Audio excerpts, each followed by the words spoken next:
BJP के रियासती सदर बंडी संजय ने 6 साला लड़की की इस्मत रेज़ी की कोशिश के वाक़े पर रद्द-ए-अमल ज़ाहिर करते हुए इसे अफसोसनाक वाक़या करार दिया। उन्होंने मीडिया से बात करते हुए कहा कि बीजेपी कायदीन और कारकुनों के एहतजाज पर ही हुकूमत ने रद्द-ए-अमल ज़ाहिर किया है। इस लड़की का ताल्लुक़ गरीब तबके से है। इसका ताबनाक मुस्तकबिल टीआरएस कायद ने बर्बाद कर दिया है। उन्होंने इल्ज़ाम लगाया कि मुलजिम को बचाने की हुक्मरान जमात कोशिश कर रही है। हुकूमत लड़कियों के तहफ़्फ़ुज़ में बिल्कुल नाकाम हो गई है। उन्होंने कहा कि पुलिस बंदोबस्त के दरमियान इस लड़की का नीलोफर हॉस्पिटल में इलाज किया जा रहा है और डॉक्टर्स पर वज़ीर आला के दफ्तर की तरफ से दबाव डाला जा रहा है। हुकूमत लड़की की ज़िंदगी बचाने में कोई दिलचस्पी नहीं रखती। उन्होंने इस यकीन का इजहार किया कि हुजूराबाद के ज़िमनी इंतखाब के नताइज में बीजेपी कामयाब होगी, क्योंकि अवाम का भरोसा वज़ीर आला पर से उठ गया है। జిల్లాలో నెల 27వ తారీఖు నాడు 6 సంవత్సరాల ఎస్టీ సామాజిక వర్గానికి చెందినటువంటి శ్రీనిత అనే అమ్మాయిని టీఆర్ఎస్ పార్టీ నాయకుడు అత్యాచారం చేసి హత్య చేసే ప్రయత్నం చేసిన విషయం ఆ సంఘటన జరిగింది. దారుణమైన సంఘటన, దుర్మార్గమైన సంఘటన. చివరి గడియలో ఇలా పాప ప్రాణాలు కాపాడే ప్రయత్నం చేసింది. చాలా పెద్ద సంఘటన, దుర్మార్గమైన సంఘటన.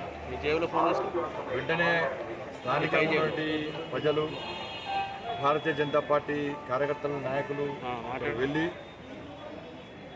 ఆందోళన చేస్తే తప్ప ప్రభుత్వం స్పందించారు. చిన్న పసిపాప, హోంశివ పాప, పేద వర్గానికి సంబంధించిన చిన్న పాప, ఆ పిల్ల యొక్క బంగారు భవిష్యత్తును నాశనం చేసిన పూర్తి టీఆర్ఎస్ పార్టీ నాయకులు.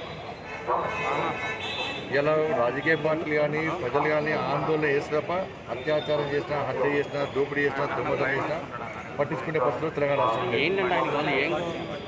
అయినప్పటికీ కూడా ఈ పెద్ద సంఘటనను ఒక చిన్న ఇష్యూ వచ్చి ప్రయత్నం చేస్తారు. వెంటనే నిందితుడిని కాపాడే ప్రయత్నం చేయడము, నిందితుడు తిరిగి అమ్మాయి యొక్క పేరెంట్స్ మీద దాడి చేయడము, ప్రజలు తంతారని చెప్పి మెల్లగా నిందితుడిని కాపాడే ప్రయత్నం చేస్తే తప్ప కనీసము ఆపదలో ఉన్నటువంటి కుటుంబాన్ని ఆదుకోవాలి, ఆ పాపను రక్షించాలనే సోయిలో ప్రభుత్వం లేదు. చివరకు ప్రభుత్వ ఆసుపత్రి తీసుకొస్తే కూడా ఆ ఆసుపత్రి డాక్టర్లు ట్రీట్మెంట్ అని సిద్ధంగా ఉన్నప్పుడు కూడా సీఎం ఆఫీస్ ఒత్తిడి, అక్కడ మంత్రి ఒత్తిడి, ట్రీట్మెంట్ చేయకండి, వెంటనే ఇంటికి పంపండి. పోలీస్ బందోబస్తు మధ్య చిన్న పాపను ట్రీట్మెంట్ చేయించకుండా ఇంట్లో దించారంటే ప్రభుత్వం ఏం కావాలనుకుంటుంది, ఏం కోరుకుంటుందో చెప్పాల్సిన అవసరం.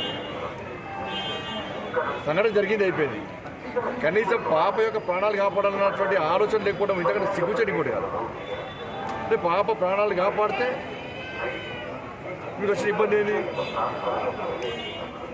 ప్రజలు జమ అవుతారట, రావా పబ్లిక్ రావా? పబ్లిక్ చేసే మీ పార్టీ నాయకులు చేసే దుర్మార్గాలకు పబ్లిక్ తన్నకుంటే ఇష్టపడతారు. తెలంగాణ రాష్ట్రంలో టీఆర్ఎస్ పార్టీ నాయకులు ఏమైనా వేసుకోవచ్చు, లైసెన్స్ గుండలుగా మారారు. రేపు అత్యాచారాలు చేయొచ్చు, హత్య చేయొచ్చు, దోపిడీలు చేయొచ్చు, దొంగతనాలు చేయొచ్చు, డ్యూటీలు చేయొచ్చు, ఏమైనా చేయొచ్చు. ఎక్కువ మాట పోలీస్ రక్షణ మధ్య అరెస్ట్ చేస్తారు. అరెస్ట్ చేసి సేఫ్ సైడ్గా జైలు పంపుతారు.